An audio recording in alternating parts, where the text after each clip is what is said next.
Welcome to our channel. Today we how to register for WooCommerce, quick tutorial step by step clearly. To register for WooCommerce, begin by navigating to the official WooCommerce website. Once there, locate the Get Started or Download button. Click on this button to access the WooCommerce plugin options. Next, you will be directed to a page with various plans and features. Select the plan that best suits your needs. After choosing a plan, you may need to create a WordPress account if you do not already have one. Fill out the required information, including your email address and a password. Continue by clicking on the Create an Account button. Once your account is created, you will receive a confirmation email.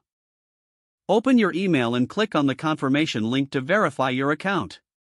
You will be redirected back to the WooCommerce website.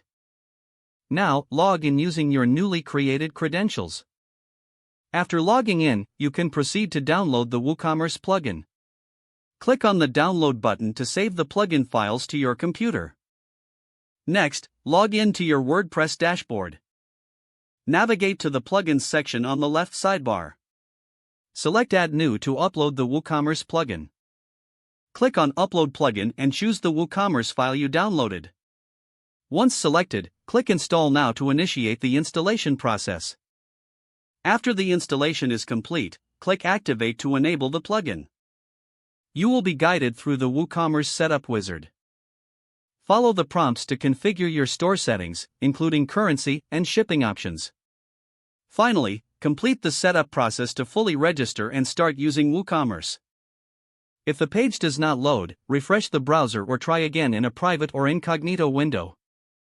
Make sure you are using the correct email address, then retype it carefully to avoid small typos. If your password is not accepted, use the reset option and create a new strong password you can remember. Check your spam folder for verification or security emails, then complete any requested confirmation steps. Enable two-factor authentication if available to improve account security and reduce unauthorized access risk. Don't forget to like this video and subscribe to our channel for more step-by-step tech guides.